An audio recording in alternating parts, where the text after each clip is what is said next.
चंद्रशेखर रावण को तो आप जानते ही होंगे। किसी जमाने में भीम आर्मी चीफ रहे और वर्तमान में नगीना से सांसद चंद्रशेखर रावण के ऊपर एक बहुत बड़ा इल्जाम लगा है। रोहिणी घावरी करके एक महिला है, एक बहन है जो इंदौर से आती है। उन्होंने उनके ऊपर ये आरोप लगाया है कि उन्होंने उनका शोषण किया और फिर छोड़ दिया। रोहिणी घावरी जो है, उनके बारे में मैं आपको बता दूं कि वो वाल्मीकि समाज से आती है। उनके पिताजी जो है वो एक सफाई कर्मचारी थे। 2019 में वो स्कॉलरशिप लेकर स्विट्जरलैंड गई थी एजुकेशन के लिए और उसी दौरान चंद्रशेखर रावण से उनकी मुलाकात हुई थी और 3 साल का उनका रिलेशनशिप रहा है। और बाद में चंद्रशेखर रावण ने उनको किसी कारणों की वजह से छोड़ दिया। उनको लगा कि मेरी राजनीति में इससे फर्क पड़ेगा या वो वाल्मीकि समाज की है, मैं इसलिए उससे शादी नहीं कर सकता, कुछ भी रीजन हो सकता है, इस वजह से उनको छोड़ दिया। लेकिन रोहिणी घावरी जो है इन सब चीज़ों को दबा के रोकने के बजाय, इन सब चीज़ों को छुपाने के बजाय खुलकर सामने आई है और उन्होंने उनके ऊपर आरोप लगाए। अब कुछ लोग कह रहे हैं कि रोहिणी जी सोशल मीडिया पर ये चीज़ें क्यों कर रही है, उनको कोर्ट जाना चाहिए, उनको तो थाने में जाना चाहिए, उनको कानूनी प्रक्रिया करना चाहिए। देखिए, वो एजुकेटेड महिला है, उनको पता है कहाँ जाना चाहिए, कहाँ नहीं जाना चाहिए।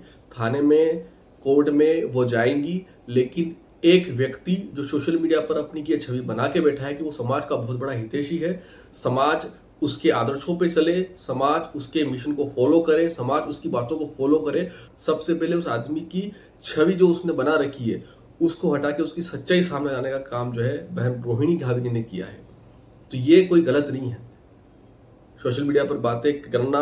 अगर उन्होंने इतना बड़ा इल्जाम लगाया है, अगर उन्होंने इतनी बड़ी बात कही है, तो उसमें कोई तो सच्चाई होगी। ऐसा नहीं है कि उन्होंने किसी और महिला को लेकर कहा है, वो खुद विक्टिम है और उन्होंने खुद आकर ये बात कही है, तो इसमें कहीं ना कहीं तो सच्चाई होगी। उन्होंने तो यहां तक कहा है कि चंद्रशेखर रावण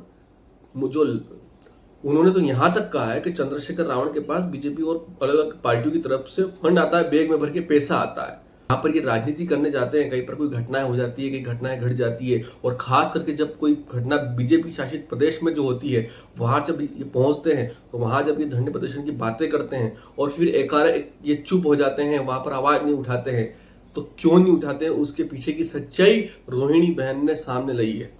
आप इनकी मनोदशा को समझिए, आप इनकी पॉलिटिक्स तो समझिए। जो युवा समाज का चंद्रशेखर रावण को अपना आइडियल मानता था ना, उसको आज इस चीज से सीखने की जरूरत है। वो खुद के लिए तो बेस तैयार कर कर चले गए, लेकिन जो समाज के युवाओं में नफरत की आग झोंक दी, इस देश की संस्कृति, इस देश के सनातन और इस देश की भक्ति के लिए जो नफरत की आग चंद्रशेखर रावण ने झोंकी है, उस आग में आज भी कई युवा झुलस रहे हैं। कई युवाओं के ऊपर एफआईआर पड़ी है, कई युवाओं के ऊपर उनके चरित्र प्रमाण पत्र नहीं बन रहे हैं, कई युवाओं को नौकरियां नहीं मिल रही है। किस वजह से? क्योंकि उस चंद्रशेखर रावण के कहने पर लोग इस देश की जो मूलभूत संस्कृति है, इस देश के जो भगवान है, इस देश के जो मंदिर है, उन पर सवाल खड़े करने लग गए, उनको अपमानित करने लग गए, गाली गलौज करने लग गए। हमारी नवरात्रि में जो देवी माँ की स्थापना होती है, उस पर अश्लील टिप्पणियां करने लग गए। ये जो जहर चंद्रशेखर रावण ने युवाओं के बीच में फैलाया था, उससे कई युवा प्रभावित हुए और आज खुद चंद्रशेखर रावण अपनी इज्जत बचाने में लगे हैं। तो जो लोग आइडियल मानते थे ना, उनको बहुत कुछ सीखने की जरूरत है। और जो लोग बहन रोहिणी के ऊपर सवाल उठा रहे हैं कि ये झूठ बोल रही है, ये है, वो है, देखिए, इतनी बड़ी बात कोई झूठ नहीं हो सकती, और वो भी सोशल मीडिया पर आकर सबके सामने बोलना, तो कुछ तो सच्चाई होगी इस बात में।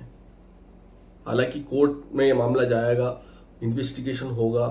चंद्रशेखर रावण ने भी इस बात को एक्सेप्ट करा है कि ये हमारा निजी मामला है, इसको अगर कोर्ट में आता है तो कोर्ट में निपटेंगे, और अगर किसी तरीके से इसको निपटा जा सकता है तो इसको निपटने की कोशिश करेंगे। उन्होंने दिल्ली में भी एक आपातकालिक मीटिंग बुलाई, वहां पर भी इस बारे में डिस्कस किया और ये कहा कि इस मुद्दे को ज्यादा ना उछालें, ये मेरा पर्सनल मुद्दा है। तो क्या वाकई में रोहिणी जी के और चंद्रशेखर रावण के पर्सनल रिलेशनशिप रहे हैं?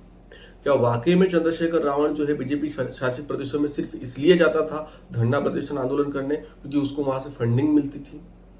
ये सारे जो सवाल हैं, ये सारे जो आरोप हैं, ये बहुत बड़ा बवंडर ला सकते हैं, और खास करके उन युवाओं के लिए जो युवा चंद्रशेखर रावण को अपना आइडियल मानते थे।